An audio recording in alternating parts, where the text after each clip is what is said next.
అందరికీ నమస్కారం. ముందుగా వీడియోకి లైక్ కొట్టి మన ఛానల్ని సబ్స్క్రైబ్ చేసుకొని కామెంట్ బాక్స్లో జై శ్రీరామ్ అని తప్పకుండా కామెంట్ చేయండి. 2025 జూలై 6న తొలి ఏకాదశి రాబోతుంది. ఇది అత్యంత పవిత్రమైన ఏకాదశి. ఈ ఏడాది ఆదివారంతో కలిసి వచ్చిన దేవాశయాని ఏకాదశి. ఈ తొలి ఏకాదశిని హిందువులు ఒక పెద్ద పండుగలాగా చేసుకుంటూ ఉంటారు. ఉపవాసం ఉంటారు, భక్తితో గుళ్ళకు వెళ్తారు, విష్ణుమూర్తిని పూజిస్తారు. తొలి ఏకాదశి రాగానే ఇళ్లకు తోరణాలు కట్టి అలంకరించుకొని బాగా సెలబ్రేట్ చేసుకుంటూ ఉంటారు. అయితే ఎంతో పవిత్రమైన ఈ తొలి ఏకాదశి రోజు మీ తలరాత మారాలంటే కేవలం ఈ చెట్టును తాకండి చాలు. మీకు మహారాజయోగం పడుతుంది. మీ తలరాత మారిపోతుంది. కోట్ల వర్షం కురుస్తుంది. తొలి ఏకాదశి రోజు ఎవరైతే ఈ చెట్టును తాకుతారో వారికి అదృష్టం పడుతుంది. వారి యొక్క దోషాలు మొత్తం ఈ రోజుతో పోతాయి. తెలిసి తెలియక చేసిన జన్మ పాపాలన్నీ కూడా పోయి కోటి జన్మల పుణ్యం వస్తుంది. పట్టిందల్లా బంగారం అవుతుంది. విష్ణుమూర్తి అనుగ్రహంతో సకల ఐశ్వర్యాలు సిద్ధిస్తాయి అని శాస్త్ర పండితులు చెబుతూ ఉన్నారు. అయితే ఈ తొలి ఏకాదశి రోజు ఏ చెట్టును తాకడం వల్ల విశేష లాభాలు కలుగుతాయో అనే విషయాన్ని ఇప్పుడు ఈ వీడియో ద్వారా మనం తెలుసుకుందాం. వీడియోని ఎక్కడ స్కిప్ చేయకుండా పూర్తిగా చూడండి. అలాగే కామెంట్ బాక్స్లో జై శ్రీరామ్ అని తప్పకుండా కామెంట్ చేయండి. ఎంత ప్రాముఖ్యం ఉన్న తొలి ఏకాదశి పండుగలకు ఆది తెలుగు సంవత్సరంలో అన్ని పండుగలను వెంటబెట్టుకొచ్చేది తొలి ఏకాదశి. ఆషాఢ శుద్ధ ఏకాదశిని తొలి ఏకాదశి అంటారు. సంవత్సరం మొత్తం మీద 24 ఏకాదశులు వస్తాయి. ప్రతి నెల కృష్ణపక్షంలో ఒకటి, శుక్లపక్షంలో ఒకటి, మొత్తంగా 2 ఏకాదశులు వస్తాయి. ఏకాదశి అంటే 11 అని అర్థం. మనకున్నటువంటి 5 జ్ఞానేంద్రియాలు, 5 కర్మేంద్రియాలు, వీటిని పనిచేయడం అయిన మన మనసు కలిపితే 11. ఈ 11 ముఖంగా పనిచేసే సమయమే ఏకాదశి. ఆషాఢమాస ఏకాదశిని తొలి ఏకాదశిగా జరుపుకుంటారు. దీనిని సరైన ఏకాదశి, ప్రథమ ఏకాదశి, హరివాసరం అని కూడా అంటారు.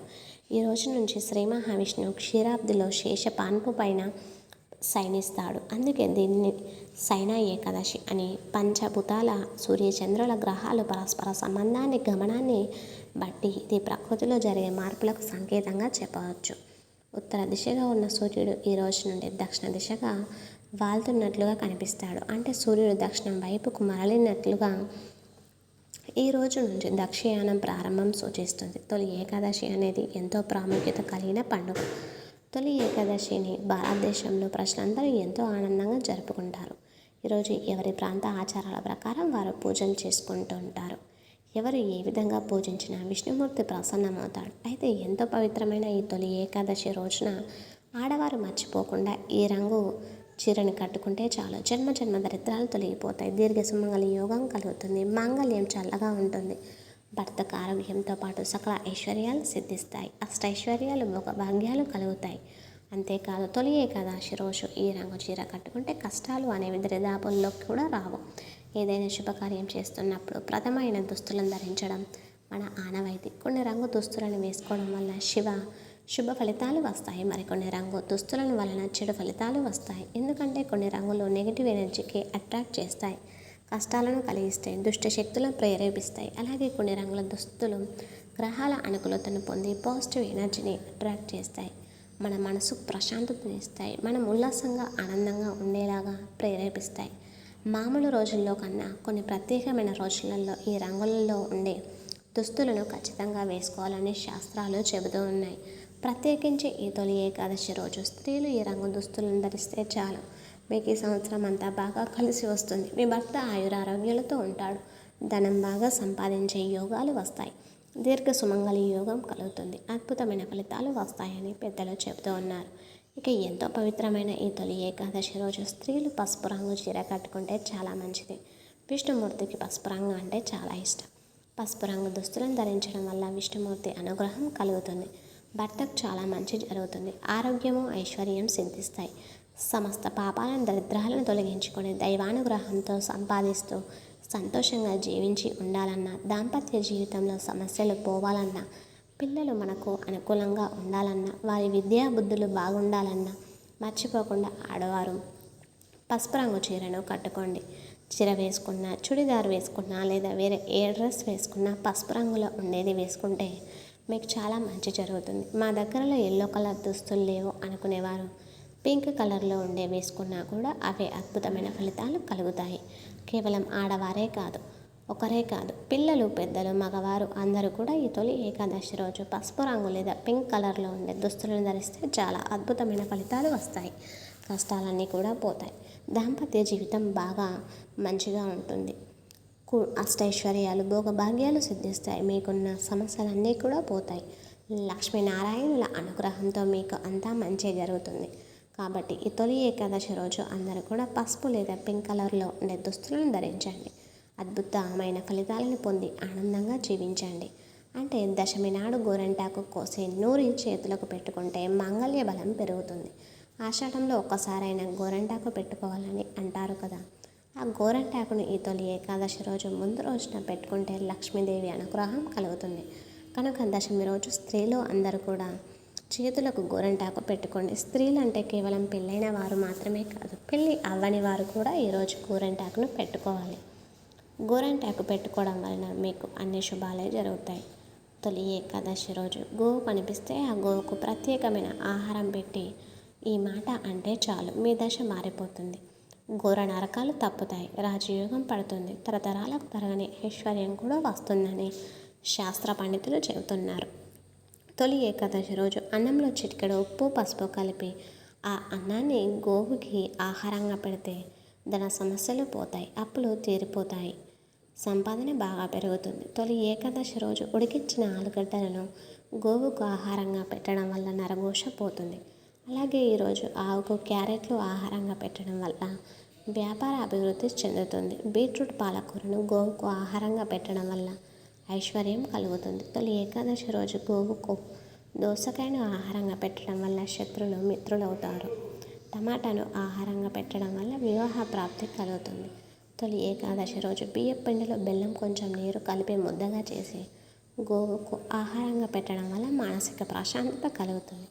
అలాగే నానబెట్టిన కందులను గోవుకు ఆహారంగా పెట్టడం వల్ల మనలో ఉన్న కోపం తగ్గిపోతుంది. గోవుకి ఆహారంగా పెట్టడం వల్ల మనలో ఉన్న కోపం తగ్గిపోతుంది. తొలి ఏకాదశి రోజు నానబెట్టిన కుసుమ గింజలను గోవుకు ఆహ్వానంగా పెట్టడం వల్ల మనం చేసిన పాపాలు దూరం అయిపోతాయి.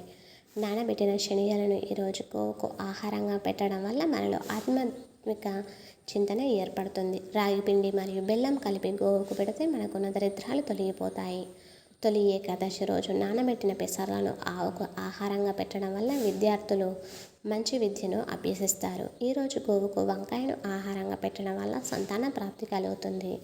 తొలి ఏకాదశి రోజు గోవుకు అరటి పండ్లను ఆహారంగా పెట్టడం వల్ల ఉన్నత పదవులు కలుగుతాయి. ఈరోజు బెండకాయను పెట్టడం వల్ల మనోధైర్యం కలుగుతుంది.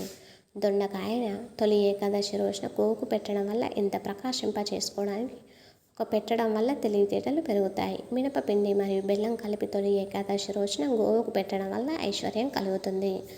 గోధుమ పిండి, బెల్లం కలిపి పెట్టడం వల్ల ఉద్యోగ ప్రాప్తి కలుగుతుంది. నానబెట్టిన పెసరపప్పు పెట్టడం వల్ల కేంద్రీయ నిగ్రహ శక్తి పెరుగుతుంది. కందిపప్పు పెట్టడం వల్ల రుణ బాధలు తీరిపోతాయి. నానబెట్టిన మినపప్పును పెట్టడం వల్ల సంపూర్ణ ఆరోగ్యాన్ని పొందుతారు. పచ్చి శనగపప్పు పెట్టడం వల్ల కుటుంబ కలహాలను దూరం అవుతాయి. శనగపిండి వల్ల కలిపి పెట్టడం వల్ల కోర్టు వ్యవహారాల్లో విజయాన్ని పొందుతారు. ఈ తొలి ఏకాదశి రోజు గోవుకు నానబెట్టిన పొట్టు పెసరపప్పు పెట్టడం వల్ల బుద్ధి కుశలతో కలుగుతుంది. ఇలాంతులు ఏకాదశి రోజున ఆయా పదార్థాలను భక్తితో గోవులకు సమర్పించుకుంటే మీకున్న సమస్యలు సులభంగా పోతాయి. తరతరాలకు తరగని ఐశ్వర్యం వస్తుంది. ఇలా మీరు గోవుకు ఆహారం పెట్టిన తర్వాత 3 సార్లు ఓం నమో భగవతే గోమాత్రే నమః అనే మంత్రాన్ని పఠిస్తే సకల దేవతల అనుగ్రహం కలుగుతుంది. కష్టాలన్నీ కూడా పోతాయి. లక్ష్మీదేవి అనుగ్రహం కలుగుతుంది. మీ దశ మారిపోతుంది. రాజయోగం పడుతుంది. ఏకాదశి వ్రతాన్ని చేయాలి అనుకునేవారు దశమి రోజు రాత్రి నుంచి ఉపవాస దీక్షను ప్రారంభించాలి. ఉపవాసం చేసి చేయకపోయిన తొలి ఏకాదశి రోజున తెల్లవారుజామున నిద్రలేచి కాలకృత్యాలు తీర్చుకొని స్నానం చేసి శుభ్రమైన వస్త్రాలను ధరించి నుదుటిన కుంకుమ ధరించాలి. ఆ తర్వాత లక్ష్మీనారాయణ పటానికి లేదా వెంకటేశ్వర స్వామి వారి పటానికి గంధము, కుంకుమలతో బొట్లు పెట్టి అలంకరించుకోవాలి. ముందుగా ఆచమనం చేసి ఆవునితో దీపాన్ని వెలిగించుకోవాలి. తొలి ఏకాదశి అనేది ప్రత్యేక పర్వదినం. పూజించక ముందు పసుపు గణపతిని చేసి అందులోకి వినాయకుని ఆవాహన చేసి ముందుగా పసుపు గణపతిని పూజ చేసి నైవేద్యం సమర్పించాలి. ఆ తర్వాత విష్ణుమూర్తికి తులసి మాలను సమర్పించాలి. విష్ణుమూర్తిని తొలి ఏకాదశి రోజున తులసితో పూజించడం వల్ల అఖండ ఐశ్వర్యం సిద్ధిస్తుంది. విష్ణుమూర్తికి అలంకరణ అంటే ప్రీతి కాబట్టి మీకు అందుబాటులో ఉన్నవారు రకరకాల పూలతో అలంకరించి ధూపదీప నైవేద్యాలతో అలంకరించుకోవాలి. ఇంకా ఈ తొలి ఏకాదశి రోజున ముఖ్యంగా మహా నైవేద్యాన్ని శ్రీ మహావిష్ణువుకు నైవేద్యంగా పెట్టాలి. అంటే మీరు ఇంట్లో ఏం వండుకుంటే అది పెట్టాలి. ఇలా మహా నైవేద్యం పెడితే ఆ లక్ష్మీనారాయణ కరుణ కటాక్షాలు తప్పక లభిస్తాయి. దీనితో పాటు పేలాల పిండిని కూడా నివేదన చేయాలి. చాలామంది తొలి ఏకాదశి రోజు కేవలం పేలాల పిండిని మాత్రమే నైవేద్యంగా పెడతారు. కానీ పేలాల పిండి ఒకటే కాదు, దానితో పాటు మహా నైవేద్యం కూడా పెడితే లక్ష్మీ పూజల ఫలితం లభిస్తుంది. మీకు ఉండే కష్టాలన్నీ కూడా తొలగిపోతాయి. దరిద్రం అంతా కూడా వదిలిపోతుంది. అంటే మీరు ఇంట్లో వండుకునే అన్నం, కూర, పప్పు ఇలా మీరు ఏం వండుకుంటే అవి డైరెక్ట్గా గిన్నెతో తీసుకొని వెళ్ళి నివేదన చేసేయండి. ఆ తర్వాత ఆ ఆహారాన్ని ప్రసాదంగా స్వీకరించి మీరు తినండి. అలాగే ఈరోజు పేలాల పిండిని కూడా తప్పనిసరిగా తినండి. ఇలా నైవేద్యం పెట్టిన తర్వాత విష్ణు సహస్రనామాలు చదవాలి. లేదా మీరు 108 సార్లు ఓం నమో నారాయణాయ అనే మంత్రాన్ని జపించాలి. చివరిలో హారతి చూపించాలి. ఇది తొలి ఏకాదశి పూజా విధానం.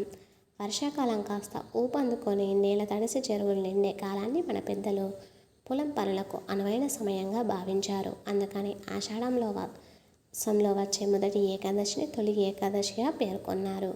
ఈ రోజున పాలళ్లను పిలిచి పొలం పనులను మొదలు పెట్టించేవారు. మరి ఏదైనా సందర్భాన్ని తీపితో ప్రారంభించడం మన అలవాటు కదా. అందుకని ఆ కాలంలో తేలికగా అరిగే పేలాల పిండిని బెల్లంతో కలుపుకొని తింటారు.